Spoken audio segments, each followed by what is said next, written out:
ball again, and this is exactly what we were talking. বাংলাদেশের অধিনায়ক নাজমুল হাসান শান্তর জায়গায় হার্ড হিটার ব্যাটসম্যান সাব্বির রহমানকে একটাবার সুযোগ দেওয়া উচিত। হঠাৎ লাইভে এসে সবাইকে অবাক করে একই বলল বাংলাদেশের hard hitter batsman Tamim Iqbal, আর যা কিনা একেবারে সামাজিক যোগাযোগ মাধ্যমে একেবারে ভাইরাল। হ্যাঁ দর্শক, বিস্তারিত জানেন পুরো ভিডিও জুড়ে। দেখা গিয়েছে এবার 2025 সালের চ্যাম্পিয়ন ট্রফি ম্যাচে বাংলাদেশ গিয়েছিল খেলতে, আর সেখানে যাওয়ার পরে যেন দেখা গিয়েছে ভারত এবং নিউজিল্যান্ডের বিপক্ষে একেবারে ওপেনিং ব্যর্থতার কারণে ম্যাচ হেরে গিয়েছে বাংলাদেশের মতো দল।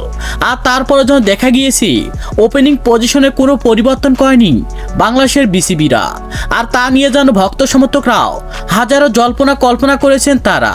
আর তাই আমি একটা কথা বিসিবিদের পরিষ্কার করে বলতে চাই, বাংলাদেশের ওপেনিং পজিশনে নাজমুল হাসান শান্তর পরিবর্তে সাব্বির রহমানকে একটাবার সুযোগ দেওয়া উচিত।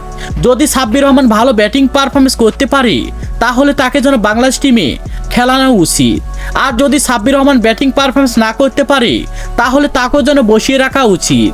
আর সে বিষয়ে তিনি যেন একেবারে বিসিবিদেরকে পরিষ্কার কথা বলেছেন, আর এটাই কিনা সামাজিক যোগাযোগ মাধ্যমে একেবারে ভাইরাল।